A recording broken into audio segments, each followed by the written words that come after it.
দুপুরে খাওয়া দাওয়া সেরে চলে গিয়েছিলাম দীঘার কিছু দার্শনিক স্থান ঘোরাঘুরি করতে, যেমন নায়েককালী, ঢেউসাগর, সায়েন্স সিটি, উদয়গিরি, এরকম আরও কিছু নানান জায়গা দার্শনিক। তোমরা দীঘা গেলে এত ঘোরার জায়গায় কোন জায়গাটা বেশি ভালো লাগে অবশ্যই কমেন্টে জানিও। এবং আমাদের খাওয়া দাওয়া সেই দিন দুপুরবেলা 12:30টার দিকে হয়ে গিয়েছিল। এরপর আমরা 2:30 নাগাদ আমরা বেরিয়ে পড়েছিলাম এইসব জায়গাগুলো ঘোরাঘুরি করতে। সব জায়গা ঘোরাঘুরি করে আমরা হোটেল পৌঁছেছিলাম 7:30টা নাগাদ, এবং ওখানেও আমরা একদিনের জন্যেই গিয়েছিলাম দীঘা ঘুরতে, তাই জন্য আমাদের বাড়ি ফেরারও সময় হয়ে গিয়েছিল। 9টা থেকে 10টা নাগাদ আমাদের বাস আবার ছাড়বে বাড়ির উদ্দেশ্যে, তাই জন্য আমরা তাড়াতাড়ি হোটেল চলে গিয়েছিলাম। সেখানে গিয়ে রাত্রের খাওয়া দাওয়া করে আমরা কিন্তু আমাদের বাস 10টা নাগাদ ছেড়ে দিয়েছিল। হ্যাঁ, তোমাদেরকে আরেকটা দার্শনিক জায়গা বলতে ভুলে গিয়েছিলাম, সেটা হলো মোহনা, যেখানে মানে মাছের আড়ত বলতে পারো মোহনাতে।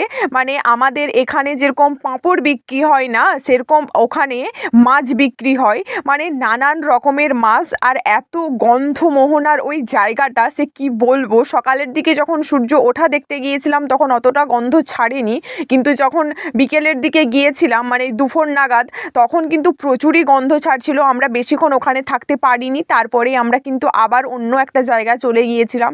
এত জায়গার নাম আমার তো কিছু মনে পড়েছে এবং কিছু মনে পড়েনি। তোমরা যারা যারা চেনো দীঘা গিয়ে অবশ্যই কমেন্টে জানিও।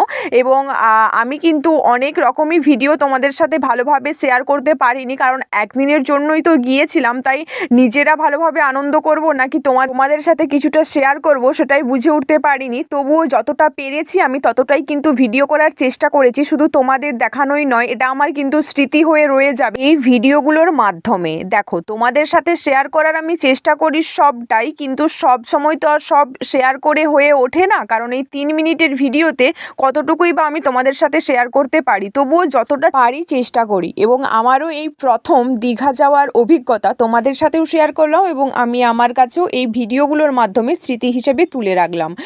কোনো এক সময় ভিডিওগুলো দেখলে আমারও খুবই ভালো লাগবে। আমরা কিন্তু ওই 6টা নাগাদ সায়েন্স সিটিতে পৌঁছে গিয়েছিলাম, এবং ওখানে কিন্তু কিছু কিছু জীবন্ত জিনিসও ছিল, যেমন কি রাজহাঁস, কিছু পাখি, কিছু মাছ, এবং আরও কিছু কিছু, যেমন এখানে কতগুলো আয়ুর্বেদিকের গাছ ছিল এবং নানান রকমের এখানে গাছ ছিল। এবং এলাচ গাছটাকে আমি একটু জুম করে তুললাম, কারণ ওই যে বলে না বাপের এলাচ গাছ আছে। যাই হোক, চাষ হবে কি হবে না জানি না, কিন্তু এলাচ গাছটা তো দেখলাম জুম করে, এটাতেই শান্তি। যাই হোক, এরপরে আমাদের এই ছিল দীঘা যাওয়ার ভিডিও। কেমন লাগলো অবশ্যই কমেন্টে জানিও। সকলে ভালো থেকো, সুস্থ থেকো, পরিবারের খেয়াল রেখো, নিজের যত্ন নিও।